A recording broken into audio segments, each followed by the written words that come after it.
नमस्कार, disclosure with Vinod में आपका स्वागत है। और आज के हमारे खास मेहमान हैं आरएस चिप, जो फॉर्मर कैबिनेट मिनिस्टर हैं और डेमोक्रेटिक प्रोग्रेसिव आज़ाद पार्टी के जनरल सेक्रेटरी। चिप साहब, आपका स्वागत है। इन दिनों चर्चाओं का दौर जो चल रहा है उस बात को लेकर के चल रहा है कि 1 तारीख को महाराष्ट्र में आल पार्टी जो विपक्ष के लोग हैं वो मिलने वाले हैं। आप इस इंडिया को I.N.D.I.A को कैसे देखते हैं? थैंक यू विनोद जी, बड़ा डिफिकल्ट क्वेश्चन किया आपने मुझे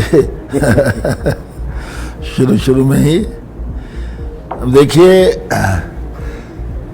मेरे ख्याल में ये तीसरी बैठक है जी, डेफिनेटली I.N.D.I.A जी। और कोशिश है, उनकी कोशिश चल रही है। लेकिन देखिए, उसमें 2-3 बातें जो पिछले दिनों से मैं मीडिया में देख रहा हूं जी। पहले तो इनका एक झगड़ा सा लगा हुआ है कि इसका कन्वीनर कौन बने, संयोजक कौन बने इसका। जी जी। जब कन्वीनर बनाने के लिए ही इनकी आपस में इतनी खींचतान है तो आप इसका अंदाजा लगा सकते हैं कि इसका भविष्य क्या होगा जी। अब उन्होंने मेरे ख्याल में कोऑर्डिनेशन कमेटी बनाई है जी। 11 लीडर्स की, 11 नेताओं की, अलग अलग पार्टियों से लेकर के उन्होंने कोऑर्डिनेशन कमेटी बनाई है। तो यहाँ तक मुझे आपने कहा कि मैं इसको कैसे देखता हूँ, मैं ये देखता हूँ कि जो कोऑर्डिनेशन कमेटी बनी है इनका अगला कदम क्या होता है। ये 2 बातें। तीसरी बात, देखिए, देश में एक माहौल बना हुआ है, सारे देश में, खासकर भारतीय जनता पार्टी की जो सरकार है, एनडीए की जो सरकार है, उसमें लोगों में एक आम चर्चा लोग करते हैं कि ठीक है कि बीजेपी भी काफ़ी गलतियां कर रही है जी। लेकिन वो कहते हैं कि बीजेपी की जो लीडरशिप है जी, जो माननीय नरेंद्र मोदी जी जो हैं, जो प्रधानमंत्री हैं जी, लोगों को ये कहना है कि उसके बराबर इंडिया अलायंस जो है उसमें कोई ऐसा नेता नहीं है जो उसको मुकाबला कर सके जी। तो अभी ये देखना पड़ेगा हमें भविष्य में कि इनका अगला कदम क्या होता है, इनका नेता कौन बनता है, कैसे चलते हैं। तो ये सारी चीज़ें उस समय हम आपके सामने कहेंगे जब उनकी अगली लाइन उनकी तय हो जाती है कि आगे हमने कैसे चलना है।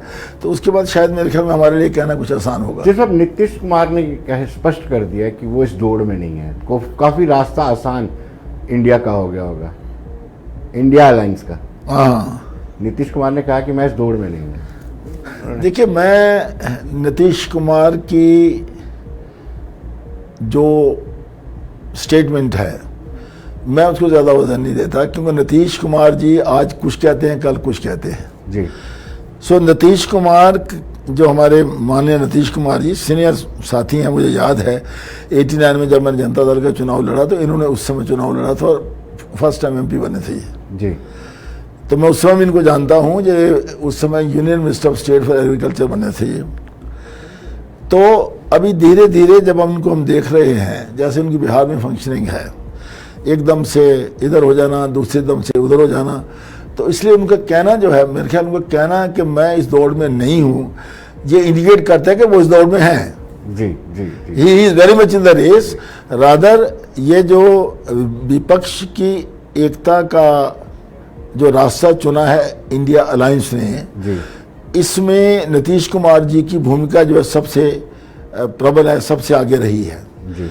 तो इसलिए नीतीश कुमार का ये कहना कि मैं इस दौड़ में नहीं हूँ, मैं इसको ऐसे इंटरप्रेट करूँगा कि वो इस दौड़ में हैं एंड वेरी मच इस दौड़। दूसरी बात देखिए, सबसे बड़ा वहाँ प्रश्न है लालू प्रसाद यादव।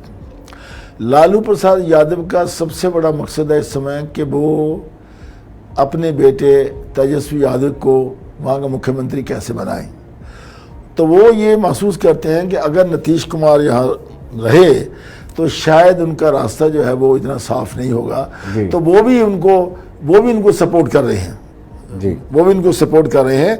और बिहार में लालू प्रसाद यादव या उसके परिवार का नीतीश को समर्थन मिलना इसका बड़ा मकसद है। ये कुछ छोटी बात नहीं है।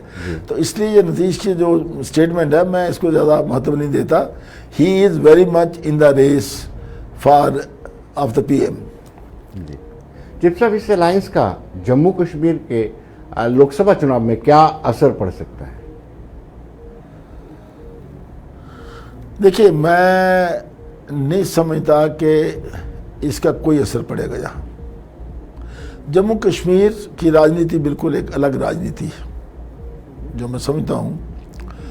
और अब देखिए, इसमें 2-3 पार्टियां मैटर करती हैं।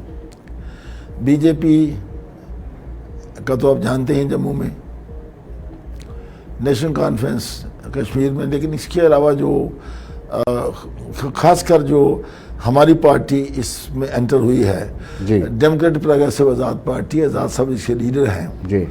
तो उससे और जो इनका जो बैलेंस है कश्मीर में भी और जम्मू में भी वो बिगड़ गया है जी।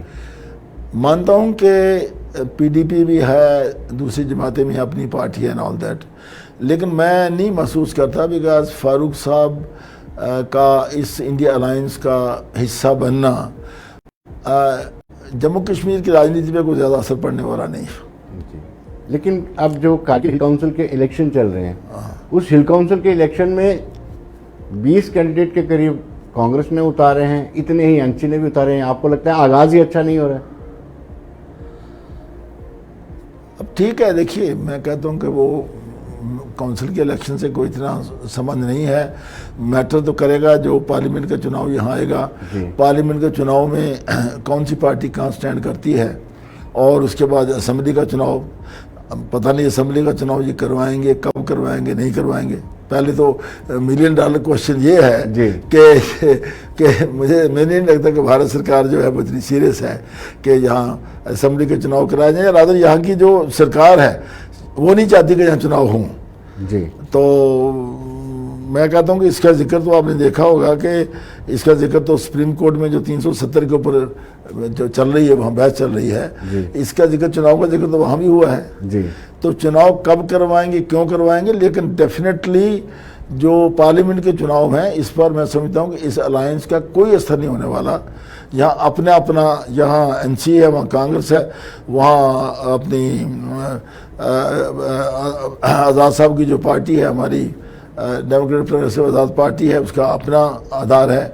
तो अलायंस से मेरे ख्याल में कोई यहाँ असर नहीं पड़ने वाला। नो। सुप्रीम कोर्ट ने कल ये पूछा भी है कि सरकार बताए, केंद्र सरकार स्पष्ट करके कब तक आप चुनाव करवाने वाले हैं जम्मू कश्मीर में। बड़ा अच्छा सवाल किया आपने। इसकी देखिए, अब बात उच्चतम न्यायालय तक चली गई है जी। और सुप्रीम कोर्ट का ये ऑब्जर्व करना, ऑनरेबल सुप्रीम कोर्ट जो हमारी है, उनका ये प्रश्न करना कि जब सब कुछ ठीक है यहाँ, तो वे चुनाव क्यों नहीं करवाते आप जी। कभी बातें करते हैं जी हम पंचायत के चुनाव करवाएंगे, लोकल बॉडीज के चुनाव कराएंगे, फिर पार्लियामेंट के चुनाव आ रहे हैं, असेंबली के चुनाव की तो बात ही नहीं करते ये जी। बिल्कुल। और मैं बिल्कुल, जो मेरा अंदाज़ा है, मेरा अंदाज़ा ये है कि ये जो अभी सुप्रीम कोर्ट में 370 का केस चल रहा है, इससे कई बातें निकल के आने वाली हैं। और इसमें एक बड़ी बात ये भी है, मैं आपको कहना चाहूँगा कि जिसको तकरीबन सारे देशवासी हैरान हैं कि आपने इतनी बड़ी स्टेट को यूटी बना दिया जी। ये बात तो चल रही है, ये बात भी चलेगी हाँ। तो मेरा जो अंदाज़ा है, मुझे पता है, देखिए, हमें सुप्रीम कोर्ट पर पूरा भरोसा है। मैं कोई 370 की बात नहीं है करता, ना मैं कोई दूसरी बात करना चाहता हूँ, लेकिन ये मैं ज़रूर कहता हूँ कि अगर ऑनरेबल सुप्रीम कोर्ट इसका नोटिस लेगी तो जम्मू कश्मीर के लोगों का भला हो सकता है जी। ये हमारी बदकिस्मती है कि हमारी इतनी बड़ी रियासत, इतनी स्ट्रेटजिकली जो हमारी लोकेटेड रियासत है विद पाकिस्तान एंड चाइना, और इस रियासत को तोड़ के यूटी बना दिया गया। I think this is very unfortunate. तो मुझे पूरा भरोसा है कि कुछ ना कुछ इस सुप्रीम कोर्ट की बहस से निकलेगा जो जम्मू कश्मीर के लोगों के लिए बेहतरी का होगा। जी। उसमें यह भी हो सकता है कि हमारे नौजवानों को रोजगार शायद सेफ रहें, हमारी ज़मीनें भी सेफ रहें, और यहाँ के लोगों का इस रियासत में या इस प्रदेश में उन्हीं का एक दबदबा रहे, कुछ निकल के इसमें आ सकता है। जी। चिप साहब, जैसे आपको छोड़ करके दोबारा से कांग्रेस के लोग दोबारा से कांग्रेस पार्टी में जाते हैं, दिल्ली में ज्वाइनिंग करते हैं और जयराम रमेश तंज कसते हैं आज़ाद डिसअपेयर पार्टी, कैसा लगता है? कुछ नहीं। देखिए, 2-3 लोगों को निकाला हमने, 3 लोगों को निकाला जी, एक्सपेल किया। एक्सपेल्शन वही पार्टी करती है जिसकी जड़ें मजबूत होती हैं, एक चीज़, या वही पार्टी करती है जिसके कुछ सिद्धांत होते हैं। देखिए, आज़ाद साहब की जो सोच है या डेमोक्रेटिक प्रोग्रेसिव आज़ाद पार्टी की सोच है, आज़ाद साहब यहाँ एक साफ सुथरी राजनीति देने के लिए आए हैं। तो जब उन्होंने देखा कि कुछ लोग हमारी जो पार्टी की लाइन है उसके लाइन का उल्लंघन कर रहे हैं, जो लोगों के हित में नहीं है, तो उनको निकाला गया। अब वो छोटे छोटे लोग पकड़ के यहाँ से ले जाते हैं और वहाँ नंबर जो बनाते हैं। स्पेशली एक हमारे एक्सपर्ट इसमें हैं, हमारे जो फार्मर डिप्टी सीएम है, बड़े एक्सपर्ट हैं इस बात में, नंबर बनाने में बड़े तेज हैं वो। अच्छा। ये है, वो है, तीसरा, चौथा, पांचवा, छठा। तो basically if you ask me, हमारी पार्टी से कोई भी रिस्पॉन्सिबल आदमी या अच्छा नेता जो है वो छोड़ के नहीं गया, सिवाय उनके कि जिनको हमने निकाला। जी। लेकिन डॉक्टर मनोहर लाल को आपने फिर से अप्रोच किया? नहीं, अब वापिस मनोहर लाल के साथ देखिए, मनोहर लाल के साथ फ्रॉम द डे 1 हमारी एक अच्छी इक्वेशन रही है। वो भी आज़ाद साहब की बड़ी इज्जत करते हैं, आज़ाद साहब भी उनकी करते हैं, हम भी उनकी इज्जत करते हैं। तो मनोहर लाल जी का चैप्टर खुला है, वो जैसे चाहेंगे हमारी पार्टी के दरवाजे उसके लिए खुले हैं जी। कोई there is no problem at all. आपने देखा होगा कि जिस दिन से वो बात चली उस दिन से लेकर डॉक्टर मनोहर लाल जी के साथ हमारे संबंध बहुत अच्छे रहे, और वो बड़े ग्रास रूट के लीडर हैं, और हमें कोई ऐसे आदमी से को उसका कोई गलत बात नहीं, कुछ नहीं। हमारा राब्ता बिल्कुल कायम है उनके साथ में, वो इज्जत करते हैं आज़ाद साहब की। We also have the same thing. जी। सुनने में आ रहा है वो कांग्रेस को ज्वाइन करने वाले हैं, लाल सिंह, और वो, उससे आपको कोई फर्क पड़ेगा? मुझे इसका कोई पता नहीं, क्योंकि मैं इसमें कुछ नहीं कहना चाहता। ये उनकी निजी बात होगी, कांग्रेस जानती होगी या वो जानते होंगे। I would not like to comment on this. चिप साहब, ये जो कन्वर्जन वाला बयान आया था गुलाम नबी आज़ाद का कि सब पहले हिंदू थे, बाद में कन्वर्ट हुए हैं, कन्वर्ट ही मुसलमान हैं, कश्मीर के सारे लोग जो हैं पहले हिंदू थे, कश्मीरी पंडित थे, इसका कोई पार्टी को नुकसान होगा जम्मू कश्मीर में? हाँ, पहले बात तो यह है कि आज़ाद साहब का, देखिए, गुलाम नबी आज़ाद साहब एक बड़े सुलझे हुए नेता है। 50 साल का उनका एक्सपीरियंस है, नेशनल इंटरनेशनल लेवल का। उनका जो बयान था, उस बयान में से 2 लाइनें उठा ली गई। उन्होंने किस कंटेक्स्ट में कहा, कहां से शुरू किया, कहां उस बयान को खत्म किया, उस बयान में से 2-4 लाइनें उठा ली गई, तो उसको मीडिया में एक्सप्लॉइट किया गया जी। अच्छा, और बाद में उसके बाद हमारी कितनी बड़ी, मैं खुद रैली में था, डूरू में रैली हुई, अभी 2-4 दिन पुलवामा में रैली हुई, उससे पहले आपके वाड़वन में रैली हुई एंड ऑल दैट, और वहाँ कोई ऐसा इशू नहीं आया। लोगों का समर्थन, लोगों की भीड़, लोगों का तावन उसी लेवल पर रहा जिस दिन से आज़ाद साहब डे 1 से चल रहे हैं। तो इसलिए मैं नहीं समझता कि इस चीज़ को, छोटी सी चीज़ को लेकर के कोई नेगेटिव बात होगी। और वो तो उन्होंने, ये मेरा जो ख्याल है वो उन्होंने उस एंगल से कहा था कि कुछ लोग, बीजेपी के लोग कुछ कहते थे भाई रिगार्डिंग मुस्लिम, शायद पॉसिबल है कि भाई ये सब लोग बाहर से आए हैं। उनका कहने का मकसद है कि हम हिंदुस्तान के रहने वाले लोग हैं, यहीं के रहने वाले लोग हैं जी। कोई इधर गया, कोई उधर गया, ये तो दोनों तरफ से हुआ है, कोई एक तरफ से तो हुआ नहीं। बट अदरवाइज आई थिंक उनके बयान का एक छोटा सा हिस्सा लेकर के उनको एक्सप्लॉइट किया गया। There is nothing in this. Is there any conspiracy? क्या ये कोई षड्यंत्र था आज़ाद साहब को? नो, कोई षड्यंत्र नहीं। देखिए, मीडिया हमारा आज़ाद है जी। मीडिया जो है आज़ाद है, हम मीडिया की रिस्पेक्ट करते हैं। जी। मीडिया छोटी चैनल हो, सोशल मीडिया हो, बड़ी चैनल हो, प्रिंट मीडिया हो, मीडिया को पूरी आज़ादी है।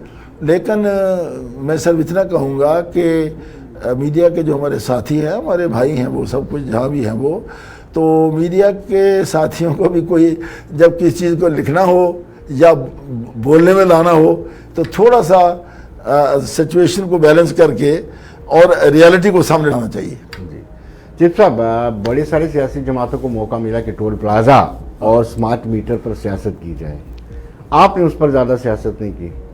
बिल्कुल की हमने। जी। आपने सियासत नहीं की, विरोध किया? सियासत नहीं की हमने उसका पूरा समर्थन किया। जी। जो युवा राजपूत सभा जी। या युवा राजपूत सभा को समर्थन देने वाले लोग थे, या सांबा के वो लोग जिन्होंने फास्ट इनटू डेथ रखा था, फास्ट किया था, और वहाँ का व्यापार मंडल, या जिन लोगों का इस पर आना जाना था, कठुआ में, घुघवाल में, हम सब जगह पे गए। सांबा में हम गए, हम घुघवाल में गए, कठुआ में गए, और खसूसन जिस दिन इनको दूसरे दिन छोड़ा गया उस दिन हम जेल में कम से कम 3 घंटे में रहे। हम 500 से ज़्यादा लोग थे वहाँ। हमें इजाज़त नहीं मिली अंदर जाने की। हम उनके लिए कुछ बच्चों के लिए खाने के लिए भी ले गए थे, कुछ फ्रूट वगैरह, वो भी अलाउ नहीं किया उन्होंने। तो यहाँ तक हमारा संबंध था। हम ये जो सरोड टोल प्लाजा और जो स्मार्ट मीटर्स का मसला है, आज भी हमारा स्टैंड जो इसके खिलाफ है। जी। सरोड टोल प्लाजा वहां से उठना चाहिए। देखिए, एक बात मैं कहना चाहूंगा आपको, जो नेशनल हाईवे अथॉरिटीज की गाइडलाइन है, आपने सुना होगा, बिकॉज यू नो बेटर। हाँ, ये 60 किलोमीटर। उसमें 2 टोल प्लाजा का डिस्टेंस जो है वो 60 किलोमीटर होना चाहिए। जी, जी, जी। और सरोड टोल प्लाजा से हमारा जो बन का टोल प्लाजा है वो ऑलमोस्ट 38 किलोमीटर है। हाँ, नंबर 1। नंबर 2, जो हमारी सड़क है, देखिए ये 6 लेन हो रही है, सारी रोड पे कंस्ट्रक्शन चल रही है। नंबर 3, जब फ्लड्स आए तो फ्लड की वजह से तरना का ब्रिज टूट गया, तो लोग घूम करके कम से कम 15-20 किलोमीटर का चक्कर लगा के सांझी मोड़ की तरफ से आ रहे हैं। तो हमने बल्कि 20 दिन पहले इस इशू से, जब ये सिचुएशन बनी, इससे पहले हमने प्रेस कॉन्फ्रेंस दी थी और हमने कहा था कि for the time being toll को सस्पेंड करना चाहिए। हमने रिमूवल की बात नहीं कही थी, हमने कहा सस्पेंड करना चाहिए। तो मेरे ख्याल में it should be wise on the part of the government को लोगों की बात माननी चाहिए। देखिए, मैं बताता हूँ, इसमें मुझे बताइए 3 इंपॉर्टेंट ऑर्गेनाइजेशंस हैं। जी। फॉर एग्जांपल, हमारी जो बार है उसका बड़ा रोल है लोगों के लिए। चैम्बर, लोगों की बात करते हैं, हमेशा करते आए हैं। सिमिलरली चैम्बर हमारा जो है, चैम्बर ने बाकायदा बंद की कॉल दी और चैम्बर भी हमारा लोगों की बात करता है। तीसरी बात है ट्रांसपोर्ट वाले जो हैं, मुझे लगता है कि उन्होंने थोड़ा सा एंड में लेट डाउन कर दिया। लेकिन ट्रांसपोर्ट में भी 2 ग्रुप्स हैं। आज ट्रांसपोर्ट के जो हमारे लोग हैं उनकी ऑर्गेनाइजेशन में, वो चाहते हैं कि ये गलत हुआ है। मुझे लगता है कि आने वाले समय में 2 दिन में, 4 दिन में, 6 दिन में ये बात फिर उभर के सामने आएगी और वही युवा राजपूत सभा और वही तीनों ऑर्गेनाइजेशन के 4 ऑर्गेनाइजेशन ये डेफिनेटली गवर्नमेंट को प्रेशराइज करेंगे। और मैं टोटली इसकी तायद करता हूँ कि ये सरोड टोल प्लाजा जो है, देखिए हम नहीं जानते कि इसकी टोल प्लाजा कौन रन करता है, कौन नहीं करता है, लेकिन उसकी लोकेशन जो है और जो इस समय जो सड़क की पोजीशन है, उस पोजीशन को देखते हुए मैं ये कहता हूँ कि ये टोल प्लाजा वहाँ नहीं होना चाहिए जी। और कानून के मुताबिक नहीं होना चाहिए। तो इसलिए हम इस चीज़ को पूरा सपोर्ट करते हैं, हमारी पार्टी जो पूरा इसको समर्थन देती है जी। लेकिन चिप साहब, क्या आपको नहीं लगता कि इन सब चीज़ों से जो इस तरह के फैसले लिए जा रहे हैं, चाहे वो प्रॉपर्टी टैक्स हो या फिर टोल प्लाजा हो, स्मार्ट मीटरिंग हो, इससे बीजेपी को भी नुकसान होगा? देखिए, अच्छा प्रश्न आपने किया। आपने टोल प्लाजा की बात कही, स्मार्ट मीटर का जिक्र किया आपने। हमारी पार्टी ने, आपने देखा होगा कि जब इविक्शन का ऑर्डर हुआ जी, स्टेट लैंड, घासराई land and land which have been taken by the people under Roshni, 3 किस्म की जमीनें थी। सबसे ज़्यादा प्रोटेस्ट हमने किया, हर जिले में हमने किया। और अल्टीमेटली हमारे लीडर गुलाम नबी आज़ाद साहब को माननीय अमित शाह जी से मिलना पड़ा, एलजी साहब से मिलना पड़ा और हमने उसको रुकवाया।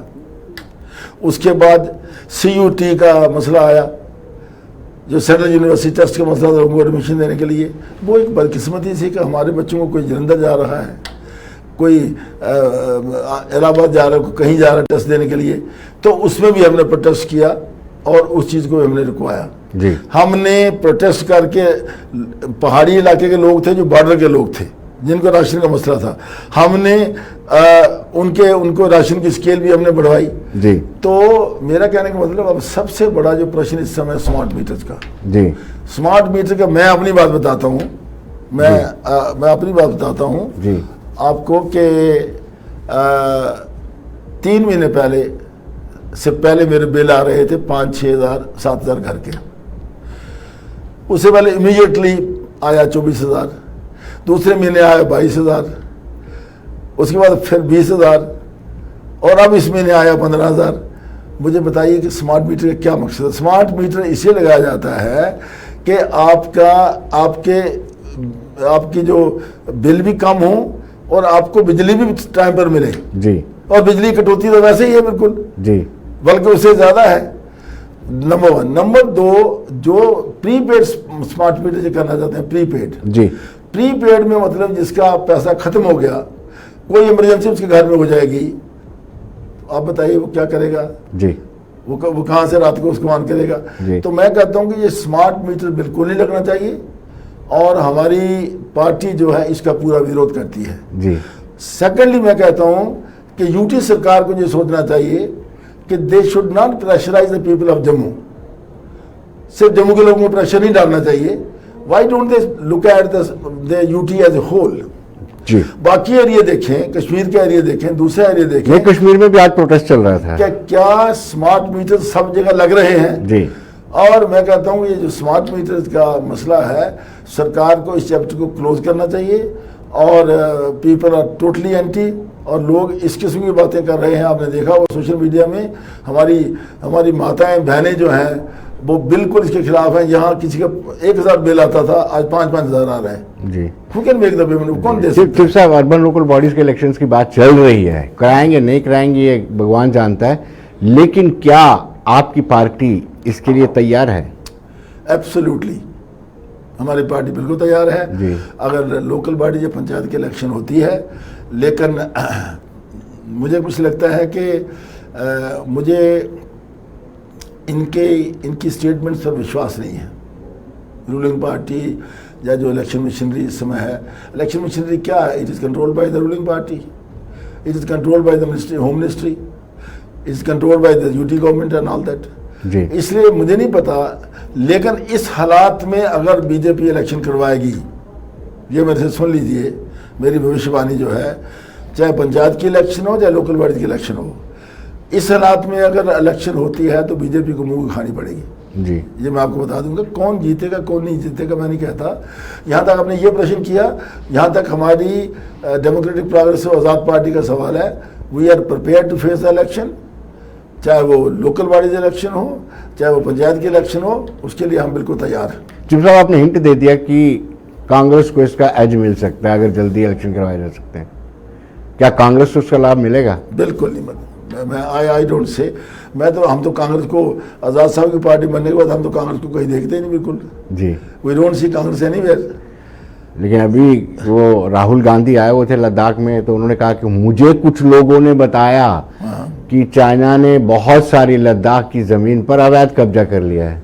क्या राहुल गांधी ने पहली बार कहा ये? Rahul Gandhi has been talking about this issue पिछले 2-3 साल से वो लगे हुए हैं और उनकी रटी रटाई वही स्टेटमेंट होती है कि हमारी बहुत सी जमीन कब्जे में चली गई है। लेकिन अब देखिए, यहाँ तक हमारी इंडियन आर्मी है, हमारी इंडियन आर्मी के जनरल्स हैं, जब उनकी मीटिंग होती है चाइना से, इसको इंडियन हमारी देखिए, we should have full faith in the Indian army, जो हमारी डिफेंस फोर्सेज है। मैं तो पूरा विश्वास करता हूँ, मैं खुद एक डिफेंस ऑफिसर रहा हूँ। मैं कहता हूँ कि डिफेंस फोर्सेज एक ऐसा शोबा है जो we are proud of them.